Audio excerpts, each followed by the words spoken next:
Have you ever wished you could use all your favorite card making techniques on one project without it feeling overwhelming or cluttered? Well, in today's video, I'm showing you exactly how to do that with a sweet and charming duckling card. I'll be combining few detailed die piecing, stenciling, and some soft ink blending to build a beautiful scene that feels clean, balanced, and easy on the eyes. I'll also be sharing a few tips along the way to help you layer these techniques seamlessly without overcomplicating your design. Hello everyone, I'm Revati and welcome to my crafty space. Let's get started. For today's card, I'm mixing and matching a few products from the brand new In My Heart release by Simon Says.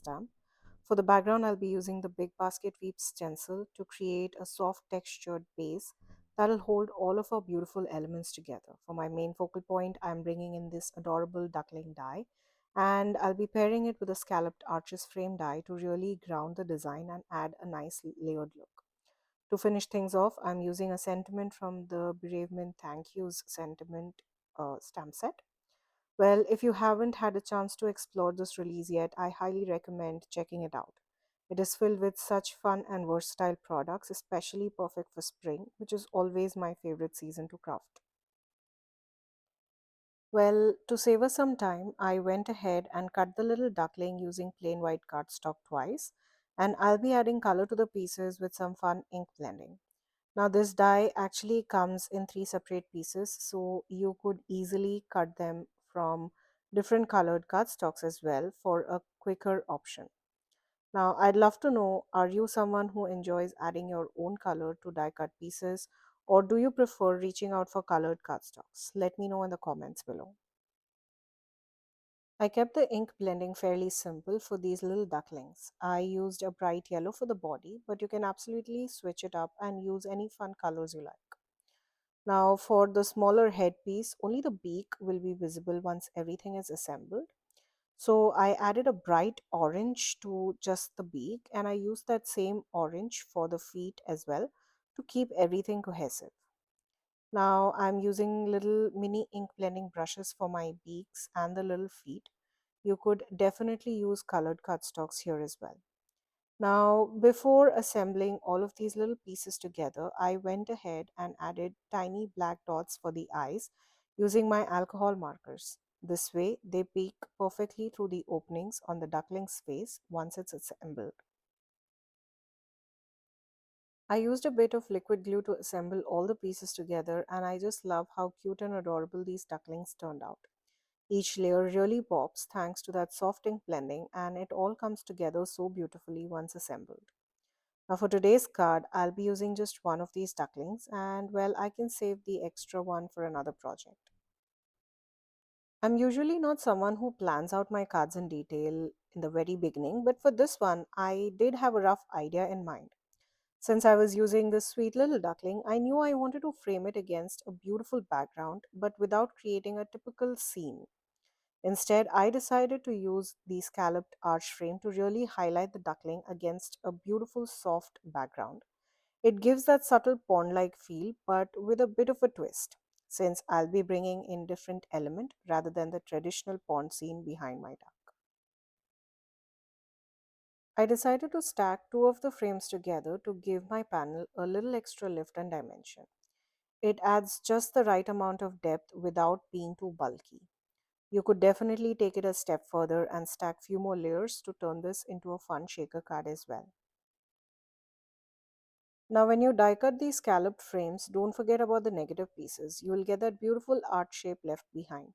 I love saving those for future projects or even using them right away to stamp my sentiments and create custom labels. It's such a great way to stretch your supplies and get the most out of your dies. It's now time to create our background. I wanted a soft blue backdrop to give this subtle pond-like feel for my little duckling, but here's where I added a little twist using the big basket weave stencil. Now this is such a versatile 6x6 inch stencil with interlocking stripes and rectangles. I'll be keeping it simple with some soft ink blending, but you could absolutely use it with texture pastes and gels as well. What's fun is that while it creates this classic basket weave look, it also forms a pattern that can mimic a brick wall. So you really get two different vibes from one stencil. Now that my background is ready, I started thinking about how to assemble the frame and position my duckling. That's when I decided to bring in a bit of foliage to add interest to this card front. I grabbed some leaves from the Windswept Leaf die set, which is from an older Simon's stamp release.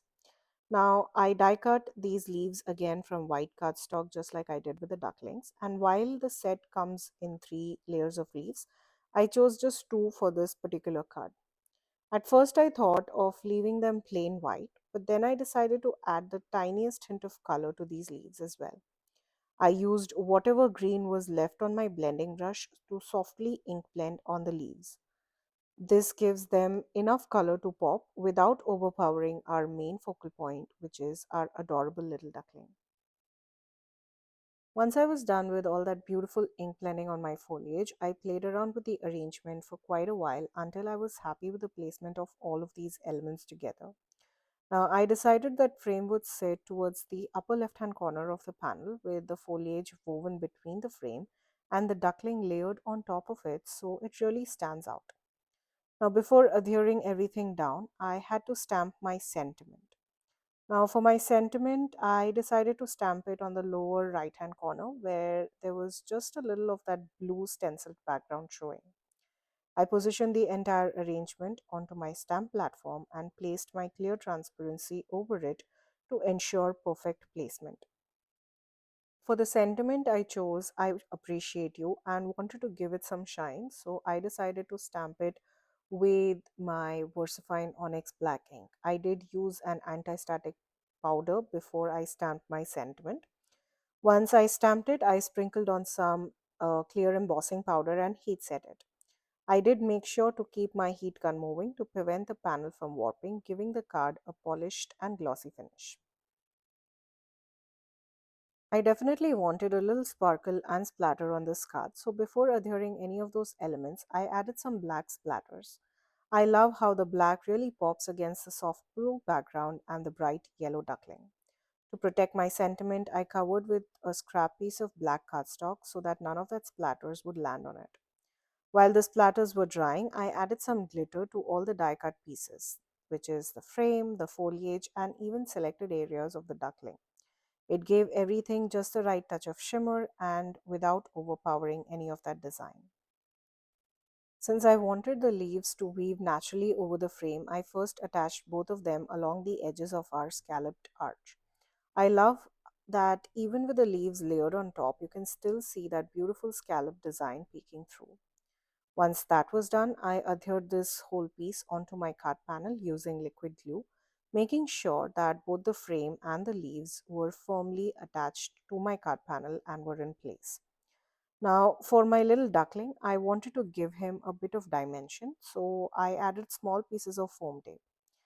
Once that was done, I placed tiny drops of liquid glue on the foam tape to give myself a little wiggle room, then carefully positioned the duckling so that it popped above the frame and foliage without covering my sentiment. And just like that, our card panel was ready. All I was left to do is adhere it onto a card base. I added some foam tape to give the panel a little lift and popped it up onto a top folding A2 size white card base, giving the whole design a clean and finished look. And there you have it. Our sweet and whimsical duckling card is complete. I love how all the elements came together, the soft ink blending, the layered scalloped frame, and the delicate foliage, and that little pop of dimension on our duckling. It's a perfect example of combining multiple techniques while keeping the design clean, simple, and polished.